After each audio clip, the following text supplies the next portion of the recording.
ഞാൻ ഫെലിക്സ്. നിങ്ങളെപ്പോലെ തന്നെ എൻ്റെ ജീവിതത്തെക്കുറിച്ച് എനിക്കുമുണ്ടായിരുന്നു ചില കൊച്ചു കൊച്ചു മോഹങ്ങളും ലക്ഷ്യങ്ങളും പ്രതീക്ഷകളുമൊക്കെ.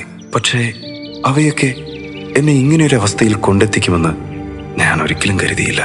ജീവിതത്തിൽ ആദ്യം തോന്നിയ മോഹം അവളായിരുന്നു, അലീന.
നീ എന്താ ഒന്നും പറയാത്തത്? ഞാൻ ഇനി എന്തു പറയാനാ? എല്ലാം തീരുമാനിക്കുന്നത് നീ ഒറ്റയ്ക്കല്ലേ? അലീന, കുട്ടിക്കാലം മുതലുള്ള എൻ്റെ ആഗ്രഹമാണിത്. My dream, my passion. എൻ്റെ ആഗ്രഹം അറിയുമ്പോൾ നീ എൻ്റെ കൂടെ നിൽക്കുമെന്നാണ് ഞാൻ കരുതിയത്. എന്നിട്ടിപ്പോ എന്തിനാ നിർത്തി കളഞ്ഞത്? നമ്മുടെ കാര്യം വീട്ടിലൊന്ന് അവതരിപ്പിക്കാൻ നോക്കിയിരിക്കുമ്പോഴാ ഉണ്ടായിരുന്ന നല്ലൊരു ജോലിയും കളഞ്ഞിട്ട് നീ നാട്ടിലേക്ക് പോകുന്നത്. ഇങ്ങനൊരവസ്ഥയിൽ നമ്മുടെ കാര്യം എന്റെ വീട്ടുകാർ സമ്മതിക്കുമെന്ന് നിനക്ക് തോന്നുന്നുണ്ടോ? അറ്റ്ലീസ്റ്റ് നിനക്ക് എന്നോടൊന്ന് പറഞ്ഞിട്ട് പോരാമായിരുന്നില്ലേ? നിനക്കൊരു സർപ്രൈസ് ആവട്ടെ എന്ന് കരുതിയിട്ടാണ്. സർപ്രൈസ്? നിനക്ക് എന്നെയാണ് വേണ്ടെങ്കിൽ നീ തിരിച്ച് ബാംഗ്ലൂരേക്ക് വാ, നമ്മുടെ കാര്യം വീട്ടിൽ അവതരിപ്പിക്കാം. അതല്ല, നിനക്ക് എന്നേക്കാൾ വലുത് നിന്റെ സ്വപ്നങ്ങളും മോഹങ്ങളും ആണെങ്കിൽ ഞാൻ ഒരിക്കലും നിനക്കൊരു തടസ്സമാവില്ല. പക്ഷെ എനിക്കൊന്നറിയണം, നീ തിരിച്ച് ബാംഗ്ലൂർക്ക് വരാൻ തയ്യാറാണോ അല്ലയോ? Okay, fine. പക്ഷെ അങ്ങനെയാണെങ്കിൽ എനിക്കും ചില തീരുമാനങ്ങൾ എടുക്കേണ്ടി വരും. Let's break up, Felix. Aleena, no. Hereafter no more calls, no more messages. Bye, Felix.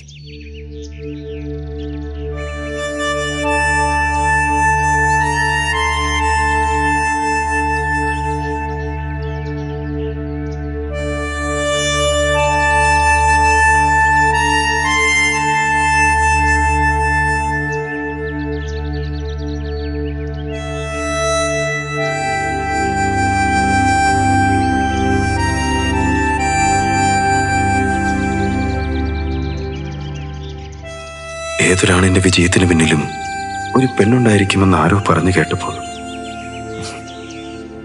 എന്റെ ജീവിതത്തിൽ അവളായിരിക്കുമെന്നാ ഞാൻ കരുതിയത്. പക്ഷേ മറ്റാരുടെയോ വിജയത്തിന് പിന്നിലാവാനാണ് അവളുടെ വിധിയെന്ന് ഞാൻ അറിഞ്ഞില്ല. അവളോട് തോന്നിയ പ്രണയം അത് വെറുപ്പായി മാറുന്നതുവരെ ആ ഓർമ്മകൾ എനിക്കെന്നും ഒരു നൊമ്പരമായിരിക്കുമെന്നറിയാം. പക്ഷേ ജീവിതത്തിൽ ഒരുപാട് നല്ല ഓർമ്മകൾ തന്നവരെ വെറുക്കാനല്ല, മറക്കാനാ പാട്.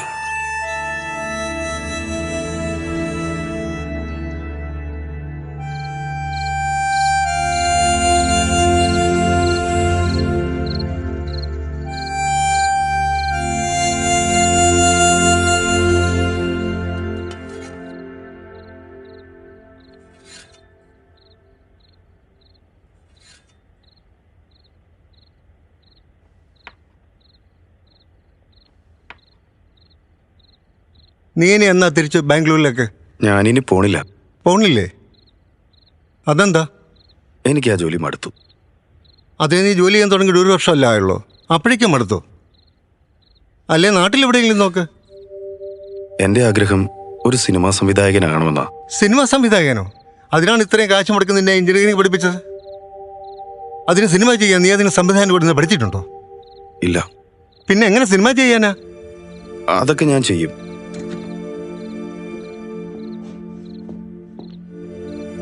ഇവരിതെന്തിന്റെ കേടാ? ഇപ്പൊ നിങ്ങൾ അവനോടൊന്നും പറയണ്ട.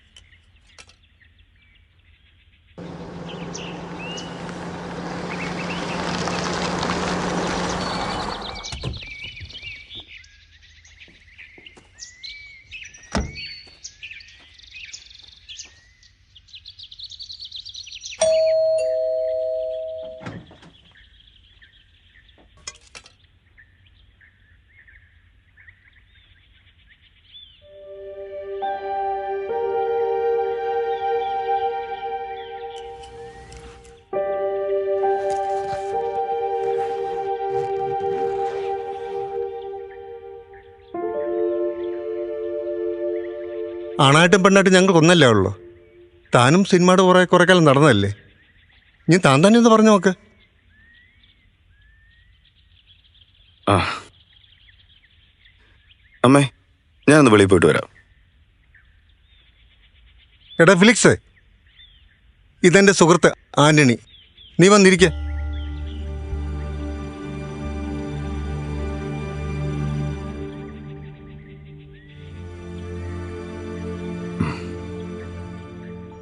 ആ ഫെലിക്സ് സിനിമ ചെയ്യാൻ പോകുന്ന ജോസഫേട്ടൻ പറഞ്ഞു. താനാരെങ്കിലും അസിസ്റ്റ് ചെയ്തിട്ടുണ്ടോ? ഇല്ല. സ്ക്രിപ്റ്റ് ഒക്കെ കംപ്ലീറ്റ് ആണോ? അത് ഞാനാണ് സ്ക്രിപ്റ്റ് ചെയ്യുന്നത്. ഓ, പ്രൊഡ്യൂസർ ഓക്കെ ആയോ? ഇല്ല, ചിലരോടൊക്കെ വൺ ലൈൻ പറഞ്ഞിട്ടുണ്ട്. ആലോചിച്ചിട്ട് പറയാന്ന് പറഞ്ഞിരിക്കുന്നത്. ഓക്കെ. ഈ സ്ക്രിപ്റ്റും കഥയൊക്കെ ഉണ്ടാക്കാൻ വളരെ ഈസിയാ. പ്രൊഡ്യൂസറാണ് എല്ലാവർക്കും പ്രശ്നം. അല്ല, അവരെ കുറ്റം പറയാൻ പറ്റുകയില്ല. അവരതെല്ലാം നോക്കും. ആരാണ് ഹീറോ, സ്ക്രിപ്റ്റ് റൈറ്ററും ഡയറക്ടറും പുതിയ ആളാണോ, സിനിമ മാർക്കറ്റ് ചെയ്യാൻ പറ്റുമോ എന്നൊക്കെ. അല്ല, കോടികൾ ഇറക്കി കളിക്കുമ്പോൾ അവർക്ക് ഇതൊക്കെ നോക്കാതിരിക്കാൻ പറ്റുമോ? ഇതങ്ങനെ കോടികൾ ഇറക്കി ചെയ്യുന്ന സിനിമയൊന്നുമല്ല. എന്നെ പോലെ തന്നെ അഭിനയവും ക്യാമറയും മ്യൂസിക്കും എല്ലാം പാഷനായി കൊണ്ട് നടക്കുന്ന ഒരു കൂട്ടം ചെറുപ്പക്കാരുടെ സിനിമയാ. ഏറിയ 70-80 ലക്ഷത്തിൽ തീരാവുന്ന ഒരു കൊച്ചു സിനിമ. അഭിനയിക്കുന്നവരെല്ലാം പുതുമുഖങ്ങളായിരിക്കും.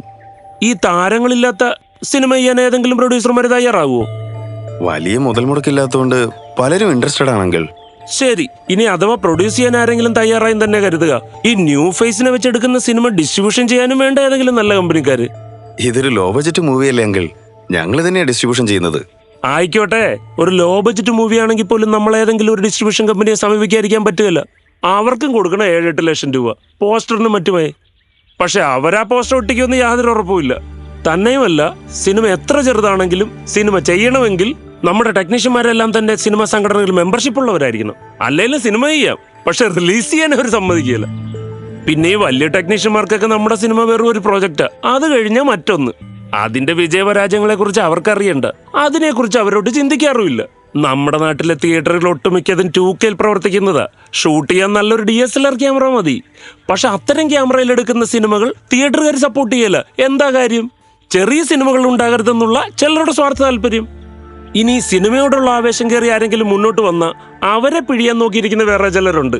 പാക്കേജുകാര് 10-40 ലക്ഷം ഉണ്ട്, ഷൂട്ടിംഗ് തുടങ്ങിക്കോ, പോസ്റ്റ് പ്രൊഡക്ഷൻ ചെയ്തു തരാം, യൂണിറ്റ് തരാം, ക്യാമറ ചെയ്തു തരാം എന്നൊക്കെ പറയും. റിലീസ് കഴിഞ്ഞിട്ട് മതി അവരുടെ ബില്ല് സെറ്റിൽ ചെയ്യാനെന്നും പറയും. ചുമ്മാതാ. റിലീസിന് തൊട്ട് മുന്നേ അവർ കാലുമാറും. റിലീസിന്റെ മുന്നേ അവരുടെ പൈസ കൊടുത്തിട്ട് മതി എന്നാവും. വെട്ടോ ഇല്ലയോ? ജോസഫേട്ട, നമ്മളൊരു സിനിമ ചെയ്യാൻ ഇറങ്ങുമ്പോൾ 10 പേരെ അത് നടക്കരുതെന്ന് ആഗ്രഹിക്കുന്നത്. ഒരു സിനിമ വിജയിച്ചാൽ ആഘോഷിക്കാൻ കുറച്ചു പേരെ കാണും. പക്ഷെ പരാജയപ്പെട്ടാലോ ആഘോഷിക്കാൻ ഒരു പട തന്നെ കാണും. ഒരു സിനിമ തുടങ്ങുമ്പോൾ പലരും കൂടെ നിൽക്കുന്നതേ നമ്മളെ നന്നാക്കാനല്ല, അവരുടെ കീശ വിയർപ്പിക്കാനാ. ചില സിനിമകളൊക്കെ കഴിയുമ്പോൾ പാവം പ്രൊഡ്യൂസർക്ക് കിടപ്പടം തന്നെ നഷ്ടമാവും. പക്ഷെ കൂടെ നിന്നവരിൽ ചിലർക്ക് പുതിയ വീടും വയ്ക്കും, കാറും വാങ്ങും. അങ്ങനെ ഒരു പ്രൊഡ്യൂസറുടെ പ്രാക്ക് തനിക്ക് വേണോ? ഈ സിനിമയുടെ പുറകെ നടന്നവരൊക്കെ നശിച്ചു പോയ ചരിത്രമേ ഉള്ളൂ. സിനിമ എന്ന് പറയുന്നതേ കഴിവ് മാത്രമല്ല, ഭാഗ്യം കൂടാ. ഈ സിനിമയെ താൻ കരുതുന്ന പോലെ അത്ര നിസ്സാര കാര്യമല്ല.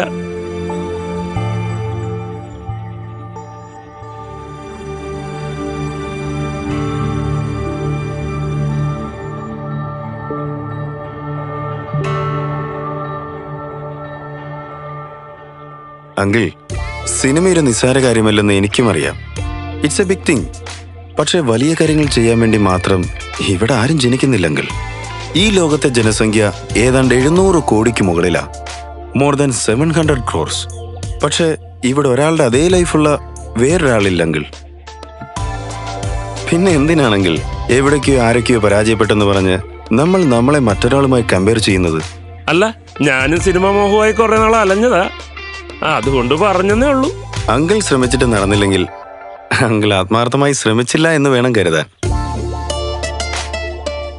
അല്ല, ഞാൻ പറഞ്ഞത് ഇത് യാതൊരു സെക്യൂരിറ്റി ഇല്ലാത്ത ഫീൽഡ് അല്ലേ. ഒരിക്കൽ മരിക്കുമെന്ന് ഉറപ്പുണ്ടായിട്ടും ആളുകൾ സന്തോഷത്തോടുകൂടി ജീവിക്കുന്നില്ലേ അങ്കിൾ? ചിരിക്കുന്നില്ലേ?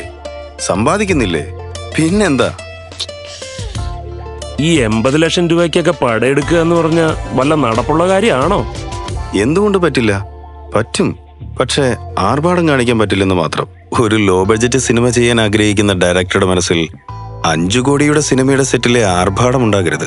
ഐ മീൻ 5 സ്റ്റാർ ഹോട്ടലിലെ താമസം, costly food, AC car, caravan, 10 മണിക്ക് ഷൂട്ടിംഗ് ആരംഭിക്കൽ, ഫ്രീ ടൈമിലെ വെറുതെ സൊറ പറഞ്ഞിരിക്കൽ, അങ്ങനെ പലതും. മനസ്സിലുണ്ടാവേണ്ടത് സിനിമ മാത്രമാണ്. പണം മുടക്കേണ്ടത് പ്രേക്ഷകർ സ്ക്രീനിൽ കാണുന്നത് എന്താണോ അവിടെയായിരിക്കണം. പിന്നെ അങ്കിൾ ഈ പറഞ്ഞ പ്രോബ്ലംസ്, ഈ പ്രശ്നങ്ങൾ എല്ലാ കാലത്തും എല്ലാ മേഖലയിലും ഉണ്ടായിട്ടുണ്ടെങ്കിൽ പ്രശ്നങ്ങളെ ശരിയായ രീതിയിൽ ഫേസ് ചെയ്തിട്ടുള്ളവർ മാത്രമേ ജീവിതത്തിൽ വലിയ കാര്യങ്ങൾ നേടിയിട്ടുള്ളൂ. അങ്കിൾ കേട്ടിട്ടില്ലേ തിങ്ക് ബിഗർ ഡു ബിഗർ എന്ന്? ലോകത്തിൽ വലിയ കാര്യങ്ങൾ ചെയ്തിട്ടുള്ളത് വലിയ രീതിയിൽ ചിന്തിച്ചവർ മാത്രമാണ്. പക്ഷെ ഒരാൾ വലിയ കാര്യം ചെയ്യണോ വേണ്ടയോ എന്ന് തീരുമാനിക്കുന്നത് അയാൾ തന്നെയാണ്.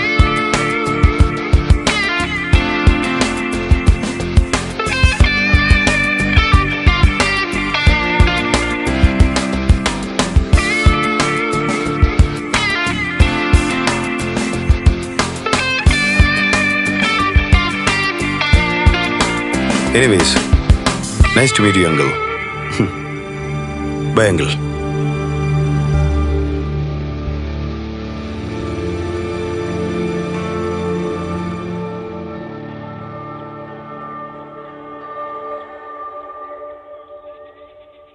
സിനിമ മോഹം തലയ്ക്ക് പിടിച്ച കുറെ പേരെ ഞാൻ കണ്ടിട്ടുണ്ട്. പക്ഷെ നിങ്ങളുടെ മോനെ ഓർത്ത് നിങ്ങൾ സങ്കടപ്പെടേണ്ടി വരില്ല. He has got clarity in his vision. അവനെ നാളെ ലോകം അറിയുന്ന ഒരു സംവിധായകനായി മാറും. അക്കാര്യം എനിക്ക് ഉറപ്പാ.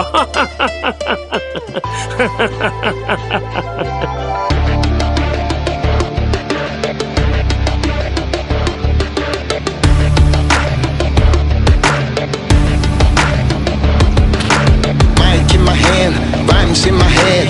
Time and again, I'ma give them what they want. Mic in my hand, rhymes in my head. Time and again, I'ma give them what they want.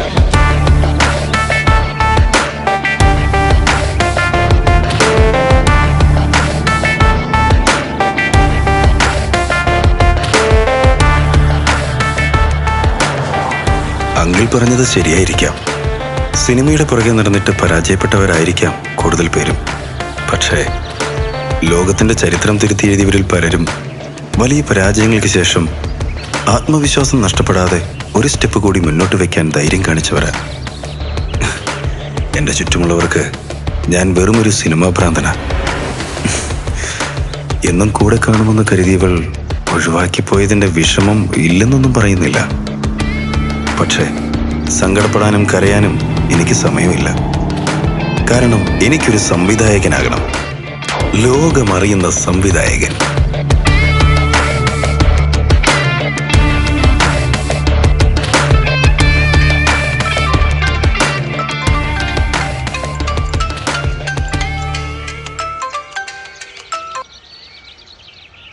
Hello, good morning Felix. ഞാൻ പ്രൊഡ്യൂസർ സ്റ്റീഫനാണ്. താൻ പറഞ്ഞ വളരെ ഞങ്ങൾക്ക് ഓക്കെയാണ്. നമ്മൾ ആ project ചെയ്യുന്നു. Okay okay sir. താൻ നേരെ ഓഫീസിലേക്ക് വാ. ഒരു ചെറിയ അഡ്വാൻസ് തനിക്ക് വേണ്ടി കാത്തിരിപ്പുണ്ട്. ശരി സാർ. ഇനി വെച്ച് താമസിപ്പിക്കണ്ട. തൻ്റെ ആളുകളൊക്കെ വിളിച്ച് കാര്യങ്ങളൊക്കെ ഒന്ന് ഉഷാറാക്കുക. ശരി സാർ.